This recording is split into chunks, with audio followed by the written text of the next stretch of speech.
فرشتوں میں فخر کر رہا ہے۔ اللہ اکبر! کس بات پہ رب رب ہو کے ناز کر رہا ہے کہ دیکھو میں نے ان کو نعمت دی تھی، کتنے قدردان نکلے، اس نعمت کا شکرانہ ادا کر رہا ہے۔ اللہ کی رحمتوں سے کوئی بعید نہیں کہ آج کی مجلس بھی قبول فرما لی جائے اور اللہ فرشتوں سے فرمائے دیکھو صدیاں بیت گئی، یہ آج بھی بیٹھ کے اس نعمت کا شکرانہ ادا کر رہے ہیں۔ باقی جہاں تک حق کے شکر کی بات ہے تو یہ ایک دن کا محفل میلاد، ایک شب کی محفل میلاد، ایک مہینے میں محافل کا تسلسل، یہ حق کے شکر ادا نہیں کر پاتا۔ ساری زندگی بھی پیشانی سجدے میں رکھ دیں، اس نعمت عظمیٰ کا پھر بھی شکریہ ادا نہ ہو پائے۔ اس لیے کہ اللہ نے حضور علیہ السلام کی صورت میں اتنا بڑا انعام ہمارے اوپر کیا۔ میں تو یہ بات کہتا ہوں کہ ہمارے بدن پہ اتنے بال نہیں ہیں جتنے رسول اللہ کے احسانات ہیں۔ ہمارا بال بال قرض رسالت میں جکڑا ہوا ہے۔ ہمیں ان کے لائے ہوئے طریق کو، ان کی سنت کو، ان کے نظام شریعت کو عملاً اپنے اوپر نافذ کرنا پڑے گا، اور ہمارا طرز عمل، ہماری زندگی، ہمارے شب و روز، ہمارے لہجے، ہمارا اٹھنا بیٹھنا، نشست و برخاست گواہی دے کہ یہ حضور علیہ السلام کا غلام ہے۔ میرے استاد فرمایا کرتے تھے یہ نہ ہو کہ لوگ تمہیں پوچھیں تم کون ہوتے ہو اور تم مذہب کا حوالہ پیش کرنے کے لیے کارڈ پیش کرو، یہ دیکھو مذہب کے خانے میں اسلام لکھا ہے۔ تو فرمایا کرتے تھے صاحب نہ کسے پوچھنا پڑے، نہ تمہیں بتانے کی نوبت آئے، تمہاری وضاقتہ، طرز زندگی، انداز معاشرت، تمہارا کیا ہوا وعدہ، تمہاری گفتگو، تمہارے لہجے کی مٹھاس، تمہارا انداز تکلم، تمہارے زندگی کے اسلوب اور طور طریقے ایسے ہوں، تم دور سے چلے آ رہے ہو، لوگ کہیں وہ دیکھو حضور کا غلام آ رہا ہے۔ نور آنکھوں میں تو چہروں پہ اجالے ہوں گے، مصطفیٰ والوں کے انداز نرالے، دنیا میں بھی ان کے دم سے مقدر چمکا، محشر میں بھی ان کی رحمت کے حوالے ہوں گے۔ تو اگر ہم ساری زندگی شکریہ ادا کرتے رہیں پھر بھی حق کے شکر ادا نہ ہو، خدا شناسی تو بڑی دور کی بات ہے، ہم خود شناس بھی نہ ہوتے اگر حضور نہ آتے، ہمیں تعقل ذات بھی نصیب نہ ہوتا، من کا عرفان بھی نہ ملتا، خود ہی سے آگہی نہ ملتی، ہمیں یہ بھی نہ پتہ ہوتا کہ ہم کون ہیں۔ اور مجھے بتاؤ جس کو یہ بھی پتہ نہ ہو کہ میں کون ہوں، اس کے پلے ہوتا کیا ہے؟ اقبال نے کہا تھا اپنے من میں ڈوب کر پا جا سراغ زندگی، تو اگر میرا نہیں بنتا نہ بن، اپنا تو بن۔ اور جو اپنا بھی نہیں ہے، جس کو پتہ ہی نہیں کہ میں کون ہوں، 22ویں گریڈ کا افسر ہو اور درجہ چہارم کے ملازم کو سلوٹ کر رہا ہو، تو لوگ کہیں اس کو پتہ ہی نہیں ہے کہ اس کا منصب کیا ہے۔ اشرف المخلوقات ہو، وَلَقَدْ كَرَّمْنَا بنی آدمہ کا تاج سر پہ سجا ہوا ہو، مسجود الملائکہ ہو، مقصود کائنات ہو، لیکن وہ مٹی کے مادوں کے چرنوں میں اپنی پیشانی کا تقدس پامال کر رہا ہو، وہ پتھر کے اصنام کو اپنا معبود مان رہا ہو، تو بتائیے کہ پھر وہ کھڑا کہاں ہے؟ انسان کی تاریخ اتنی شرمناک ہے، اس نے اجرام فلکیہ کو، اس نے مظاہر فطرت کو، بہتے پانیوں کو، جلتی آگ کو، چلتی ہواؤں کو، حشرات الارض کو، چوپایوں کو، بلکہ یہ مچھلی پکڑنے کے لیے کانٹے کے ساتھ جو کیچوا لگایا جاتا ہے، اس نے اس کو بھی اپنا معبود مانا ہے۔ ایک زمانہ انسان پہ ایسا بھی گزرا ہے کہ اس نے حشرات الارض اور کیڑوں مکوڑوں، سانپوں اور بچھوؤں کو اپنا خدا مانا ہے۔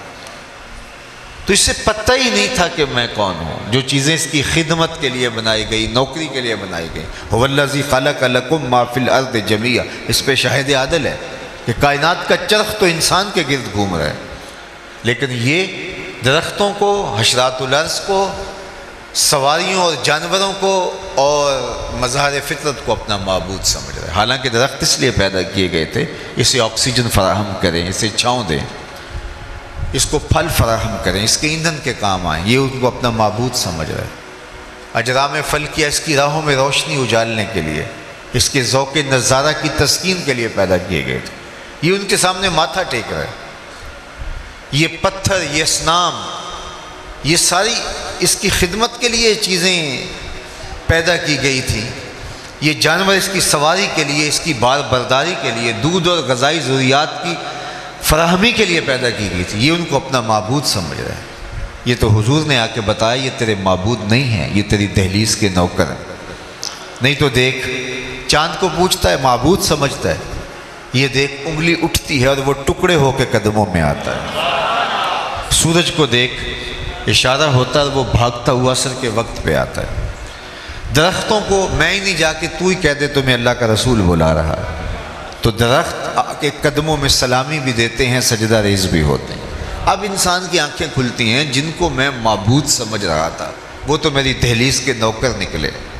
شمس و قمر اشاروں پہ بھاگ رہے ہیں، درخت سلامیاں دے رہے ہیں، پتھر ابو جہل کی مٹھی میں ہیں، کلمے محمد عربی کے پڑھ رہے ہیں صلی اللہ علیہ وآلہ وسلم۔ اب اسے سمجھ آئی کہ میں کون ہوں، اور اپنے آپ سے اس کی ملاقات ہی تب ہوتی ہے جب حضور کی دہلیز پہ آتا ہے۔ اب اس کا بدلا ہوا لہجہ دیکھیے، اس کی تبدیل شدہ ٹون دیکھیے۔ اب یہ بولتا ہے فرشتہ کہنے سے میری توقیر گھٹتی ہے، میں مسجود ملائک ہوں، مجھے انسان رہنے دو۔ کہتا ہے خبردار، مجھے فرشتہ بھی کہا تو اس سے بھی فرق پڑتا ہے مجھے، فرشتوں کی پیشانیاں تو میرے حضور جھکتی رہی ہیں۔ اللہ اکبر۔ تو انسان کو شعور ذات ملا، اپنے من سے آگہی ملی تو وہ حضور کی دہلیز سے ملی، اور اگر یہ در نہ ملتا تو آج بھی یہ بھٹک رہا ہوتا۔ یہ بالکل آپ کی ہمسائیگی میں انڈیا بستا ہے، پی ایچ ڈی ڈاکٹر ہے اور بت کے آگے ہاتھ جوڑے کھڑا ہے۔ اس کی عقل و بینش، اس کا فہم و ادراک، اس کی اتنی بھاری بھرکم ڈگری اسے نہیں بتا رہی کہ اپنے بدن پہ بیٹھی مکھی تو اڑا نہ سکے، میری ضروریات کا کفیل کیسے ہو سکتا ہے، لیکن وہ ہاتھ جوڑے کھڑا ہے۔ ایک MBBS ڈاکٹر ہے اور گائے کے پیشاب کو تبرک سمجھ رہا ہے اور چسکیاں لے لے کے پی رہا ہے۔ اس کی طبیعت میں کوئی نفاست نہیں ہے۔ جو فیصلہ دے کہ یہ ایک جانور کا بدبودار فضلہ ہے، اور اس کی طبیعت میں کوئی ایسی چیز نہیں کہ اس کو اس سے تعفن محسوس ہو، اس کی طبیعت میں تقدر آئے، تو وہ اتنا پڑھا لکھا ہونے کے باوجود بھی شعور کی پستیوں میں گرا ہوا ہے کہ ایک جانور کے فضلے کو تبرک سمجھ رہا ہے۔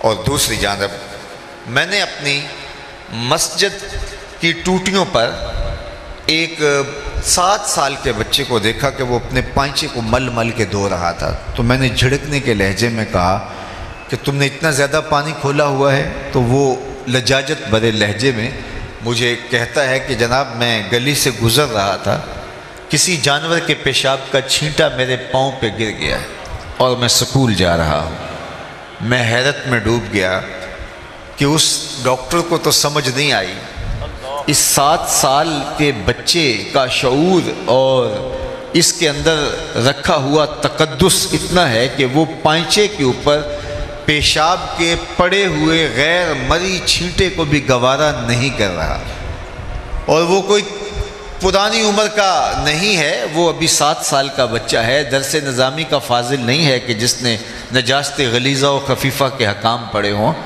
وہ پہلی دوسری کلاس کا طالب علم ہے۔ میں نے کہا مالک تیری قدرت کہ MBBS ڈاکٹر کو سمجھ تو نہیں آئی، اس 7 سال کے بچے کو سمجھ آ گئی۔ تو اندر سے جواب آیا کہ وہ ہے ڈاکٹر، لیکن اس کے ہاتھ میں دامن حضور کا نہیں ہے، اور یہ ہے بچہ لیکن ماں نے گٹی میں پیار ہی حضور کا دیا ہے، اس لیے تقدس اس کی روح تک اتر گیا ہے۔ روشنی تو اس دہلیز سے ملتی ہے۔ سید سلیم گیلانی مرحوم نے کہا تھا کہ نہ خرد کی روشنی تھی، نہ جنوں کی آگہی تھی،